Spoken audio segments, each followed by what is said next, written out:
এখন $1 122 টাকার উপরে চলে গেছে। অ্যাসালাম গ্রুপ ও এর সহযোগী প্রতিষ্ঠানগুলো ব্যাংকিং নিয়ম লঙ্ঘন করে প্রায় 1 লাখ কোটি টাকারও বেশি ঋণ নিয়েছে।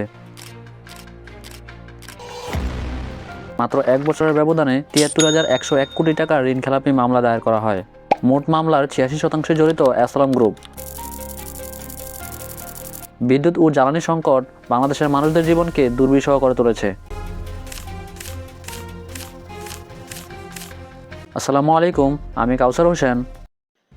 আমি আজ আপনাদেরকে এমন একটি গল্প শোনাবো যে গল্পের খলনায়ক হলো আমরা, আর তার পাশাপাশি গর্ত থেকে সাপ বের করে তার সাথে খেলবো আজ। 23 এপ্রিল পর্যন্ত বাংলাদেশের বৈদেশিক মুদ্রার রিজার্ভ ছিল $35.11 বিলিয়ন মার্কিন ডলার এবং 2025 সালে রেমিটেন্স হয়েছে রেকর্ড পরিমাণ $32.82 বিলিয়ন মার্কিন ডলার। কিন্তু 23-24 অর্থ বছরে শেষের দিকে মুদ্রাস্ফীতি বা ইনফ্লেশন ছিল 10%-এর মতো। বাংলাদেশ একসময় যে দেশ ছিল উন্নয়নের রোল মডেল, সেই দেশের মানুষ আজ ভয়াবহ অর্থনৈতিক সংকটের মধ্যে বাস করছে। আমি সংসদের বাইরে কথা বলছি। বাজারের চাল, ডাল, সবজির সব কিছুর দাম যেন পাহাড় ছাড়িয়েছে। দেশের বর্তমান গড়ে প্রতিদিন প্রায় 14,500 থেকে 15,000 মেগাওয়াট বিদ্যুৎ উৎপাদিত হচ্ছে। উৎপাদন ক্ষমতা 32,332 মেগাওয়াট, কিন্তু জ্বালানি সংকটে উৎপাদন করা সম্ভব হচ্ছে না, যার কারণে বিদ্যুতের ঘাটতি এখন 2,000 মেগাওয়াটেরও বেশি। বাংলাদেশ প্রতি বছর 17 থেকে 18 লাখ মেট্রিক টন এলপিজি আমদানি করে। এর 70% আসে কাতার, কুয়েত ও ওমান হয়ে। হরমুজ প্রণালী বন্ধের কারণে এলপিজি গ্যাসের দাম প্রতি সিলিন্ডারে 212 টাকা বাড়িয়ে 1940 টাকা করা হয়েছে। এইসব কারণে বাংলাদেশের সাধারণ মানুষের কষ্টের সীমা আর নেই। আর এই দুর্যোগের বাস্তব প্রতিফলন হলো $1 মার্কিন ডলার সমান 122 টাকা 86 পয়সা। কিন্তু প্রশ্ন হলো, এই ডলার সংকট কেন হলো? নিত্যপণ্যের দাম কেন বাড়ছে? জ্বালানি তেলের সংকট কেন? বিদ্যুৎ কেন নেই? পর্দার আড়ালে আছে ব্যাংক লুটের মামলা, আছে সরকারের নীতি ব্যর্থতা, আছে ভূরাজনীতির জটিল হিসাব, আছে ইরান, ইসরায়েল, আমেরিকার যুদ্ধ, আছে হরমুজ প্রণালীর বন্ধের প্রভাব। আজকের এই ডকুমেন্টারিতে আমরা সব পর্দা সরিয়ে দেখাবো কিভাবে আওয়ামী লীগ, বর্তমান সরকার ও আন্তর্জাতিক শক্তি মিলে এই দেশের মানুষদেরকে জ্বালানি ও বিদ্যুতের সংকটে ফেলেছে। সেই সঙ্গে জানাবো মুক্তির পথ কোথায়। গত কয়েক বছরে ডলারের দাম কেন বেড়েছে? সরবরাহ কি কমে গেছে? কিন্তু কোটি কোটি ডলার কোথায় গেল? উত্তর খুঁজতে গেলে একটি নাম চলে আসে, অ্যাসালাম গ্রুপ।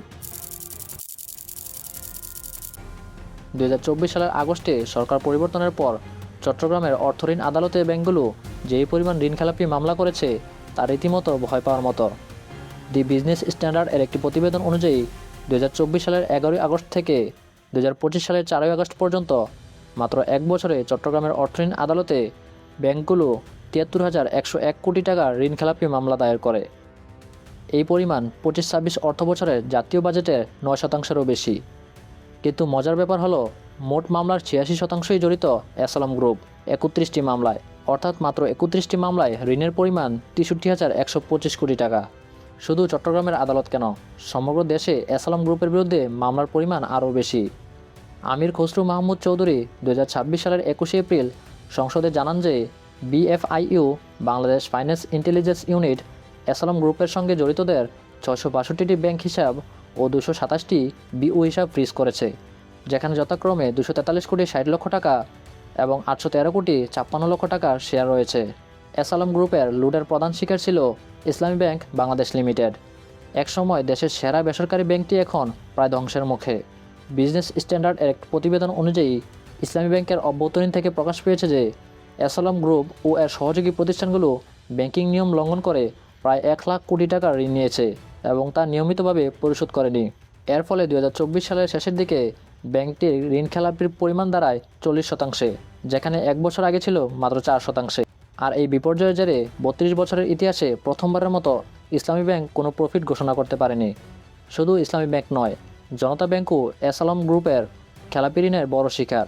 জনতা ব্যাংকের চট্টগ্রাম কর্পোরেট শাখা থেকে অ্যাসালাম গ্রুপ ও এর সহযোগী প্রতিষ্ঠানগুলো গ্লোবাল ট্রেডিং কর্পোরেশন 2012 সালের প্রথমে নেয় 650 কোটি টাকা। 2024 সালের সেপ্টেম্বরে সুদে আসলে এই ঋণ দাঁড়ায় 1850 কোটি টাকা, কিন্তু বন্ধকি জামানতের মূল্য মাত্র 358 কোটি টাকা। তাছাড়া বর্তমানে 2026 সালে সুদে আসলে এই ঋণের পরিমাণ দাঁড়ায় 2200 কোটি টাকার উপরে। Controller and auditor general CAG 2021 সালের প্রতিবেদনে এই ঋণ বিতরণের বড় ধরনের অনিয়ম কথা উল্লেখ করেন। প্রতিবেদনে বলা হয়, ব্যাংক কর্তৃপক্ষ বাংলাদেশ ব্যাংকের নির্দেশনা লঙ্ঘন করে ঋণের সীমা ছাড়িয়ে যায়। 2001 থেকে 2006 সাল পর্যন্ত বিএনপি জামায়াত জোট সরকারের 5 বছরে অসংখ্য দুর্নীতির ঘটনা ঘটেছে। 2004 সালের অস্ত্র চালান কেলেঙ্কারি, বিদ্যুৎ খাতে অনিয়ম, ব্যাংকিং ঋণ অনিয়ম ও টেন্ডার দুর্নীতি। বিএনপি জামায়াত জোট দুর্নীতি দমন কমিশন গঠন করেছিল ঠিকই, কিন্তু দুর্নীতি দমন করতে ব্যর্থ হয়েছিল। এখন প্রশ্ন হলো, শুধু আওয়ামী লীগের আমলেই কি এই দুর্নীতি হয়েছে? না, বিএনপি সরকারের আমলেও ব্যাংক খাতে দুর্নীতি ছিল তুঙ্গে। বাংলাদেশের দুর্নীতি দমন কমিশন এসইসি 2009 সালে তারেক রহমানের বিরুদ্ধে 20 কোটি 41 লক্ষ টাকার বিদেশে পাচারের অভিযোগে মামলা করে 2013 সালের ঢাকার একটি আদালত থেকে তাকে এই মামলার খালাস দেয়। তবে এই মামলার তার ব্যবসায়ী সহযোগী গিয়াসউদ্দিন আল মামুন দোষী সাব্যস্ত হয়। পরবর্তীতে 2016 সালের হাইকোর্ট সেই রায় বাতিল করে তারেক রহমানকে 7 বছরের কারাদণ্ড ও জরিমানা প্রদান করে। তার পাশাপাশি 2026 সালের 28 ফেব্রুয়ারি যুক্তরাষ্ট্র ও ইসরায়েল যৌথভাবে ইরানের গুরুত্বপূর্ণ স্থাপনায় আকাশ হামলা চালায়, যার কারণে 51 থেকে 85 জন শিক্ষার্থী নিহত হয়। এর প্রতিবাদে ইরান হরমুজ প্রণালী বন্ধ করে দেয়। এটি পৃথিবীর সবচেয়ে গুরুত্বপূর্ণ সমুদ্রপথ। ইরানের উত্তরে ওমান ও সংযুক্ত আরব আমিরাতের দক্ষিণে অবস্থিত। এই প্রণালীর সবচেয়ে সংকীর্ণ অংশের প্রস্থ মাত্র 33 কিলোমিটার। এই প্রণালী দিয়ে প্রতিদিন প্রায় 20 মিলিয়ন ব্যারেল তেল পরিবহন হয়, যা বিশ্বের মোট তেল ব্যবহারের 20%। শুধু তাই নয়, বিশ্বের মোট এলএনজির প্রায় 1/3 এই পথ দিয়ে যায়। হরমুজ বন্ধের কারণে বিশ্ববাজারে তেলের দাম আকাশচুম্বী হয়। যুদ্ধ শুরুর আগে ব্যারেল প্রতি তেলের দাম ছিল $70 থেকে $80, কিন্তু 2026 সালের এপ্রিলের শুরুতেই তা ছাড়িয়ে যায় $128। বাংলাদেশের আমদানিকৃত জ্বালানি তেল ও এলএনজির প্রায় 63% আসে মধ্যপ্রাচ্য থেকে, এবং সেগুলোকে পার হতে হয় হরমুজ প্রণালী দিয়েই। ডেইলি অবজারভার এর মার্চের একটি প্রতিবেদনে বলা হয়েছে, পেট্রোবাংলার চেয়ারম্যান মোহাম্মদ এরফানুল হক স্বীকার করেছেন যে নির্ধারিত 9টি এলএনজি চালানোর মধ্যে 7টি প্রণালী পার হতে পারলেও 2টি নিয়ে অনিশ্চয়তা রয়েছে।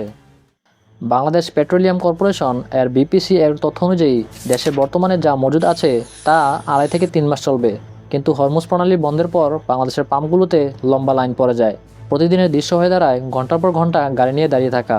ডিজেল ও পেট্রোলের সংকট একটা প্রকট আকার ধারণ করে। সরকার বারবার বলছে পর্যাপ্ত তেল মজুদ আছে, কিন্তু বাস্তবতা ভিন্ন। একদিকে সংকট আর অন্যদিকে সুযোগ সন্ধানী চক্র মজুদ করে রাখছে অনেক তেল, কৃত্রিম সংকট তৈরি করছে। ইরান ইসরায়েল যুদ্ধ সংকটের ট্রিগার মাত্র। বাংলাদেশে জ্বালানি সংকটের মূল কারণ হলো কাঠামোগত দুর্বলতা। দীর্ঘদিন ধরে দেশটি জ্বালানি উৎসের বৈচিত্র্যকরণেই ব্যর্থ হয়েছে।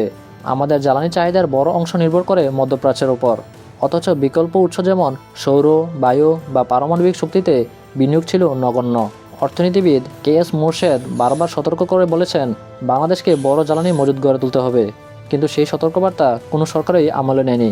আওয়ামী লীগ তাদের প্রচারণায় দাবি করত ডিজিটাল বাংলাদেশ তৈরি করেছে, বিদ্যুৎ উৎপাদন 24,000 মেগাওয়াট ছাড়িয়েছে বলে দাবি করত তারা। কিন্তু ডেইলি স্টার একটি অনুসন্ধানে দেখা গেছে সরকারের ঘোষিত বিদ্যুৎ কেন্দ্রগুলোর অনেকগুলোর অস্তিত্ব নেই। এগুলো ছিল কাগজে কলমে বিদ্যুৎ কেন্দ্র বা পেপার প্ল্যান্ট। আন্তর্জাতিক বাজারে তেলের দাম কমলেও দেশের বাজারে তা কখনো কমে না। এই অভিযোগ বহুদিনের। Centre for policy dialogue CPD এর গবেষণা অনুযায়ী 2022 সালের পর বিশ্ববাজারে জ্বালানি তেলের দাম কমলেও বাংলাদেশে তা সেভাবে কমানো হয়নি। আন্তর্জাতিকভাবে তেলের দাম কমলেও বিপিসি বাংলাদেশ পেট্রোলিয়াম কর্পোরেশন দাম না কমিয়ে মুনাফা করেছে, অথচ ভোক্তা পর্যায়ে দাম কমানোর সুযোগ ছিল। CPPর মতে সরকার চাইলে তখন প্রতি লিটার জ্বালানিতে 10 থেকে 15 টাকা কমাতে পারত। সংকটের সময় পাশের দেশ ভারত নিজেদের স্বার্থে নানা নিষেধাজ্ঞা আরোপ করে। ইন্ডিয়া টুডে এর একটি প্রতিবেদনে বলা হয়, মিয়ানমার ও মধ্যপ্রাচ্যের অস্থিরতার কারণে ভারত পেঁয়াজ, চাল ও চিনি রপ্তানিতে নিষেধাজ্ঞা দেয়। এর সবচেয়ে বড় শিকার হয় বাংলাদেশ। তাই তো মাওলানা আব্দুল হামিদ খান ভাসানী বলেছেন, ভারত বাংলাদেশের শত্রু। এই কথাটা যেই প্রজন্ম বুঝতে পারবে তারাই এই জাতির শ্রেষ্ঠ সন্তান। বাংলাদেশ এর অর্থনীতি ভারতের উপর কতটা নির্ভরশীল তা এই সংকটে আরও স্পষ্ট হয়। আমরা প্রায় এই মন্ত্রীদের মুখে শুনি বাজারে পণ্যের সংকট নেই, পর্যাপ্ত জ্বালানি মজুদ আছে, ডলার সংকট কাটিয়ে উঠছে, অথচ বাস্তবতা ভিন্ন। সরকারের পরিসংখ্যান ব্যুরো BPS যে ইনফ্লেশন বা মুদ্রাস্ফীতির তথ্য প্রকাশ করে তা বাজারের বাস্তবতার সাথে মেলে না। প্রত্যেকটি সংকটে সরকার পর্যায় থেকে দোষারোপ করা হয় পণ্য উত্তোলনে জটিলতা, অশুভ চক্র, কিন্তু কখনো বলা হয় না যে কেন ব্যাংক খাতে সংস্কার করা হয়নি, কেন জ্বালানি খাতে স্বচ্ছতা আনা হয়নি, কেন দুর্নীতির বিরুদ্ধে কঠোর ব্যবস্থা নেওয়া হয়নি। এখন প্রশ্ন হলো, এই সংকট থেকে উত্তরণের পথ কোথায়? আমাদের করণীয় কী? বাংলাদেশের ভৌগোলিক অবস্থান সৌরশক্তির জন্য অত্যন্ত উপযোগী। বাংলাদেশকেও এখন নবায়নযোগ্য জ্বালানি খাতে বিনিয়োগ করতে হবে।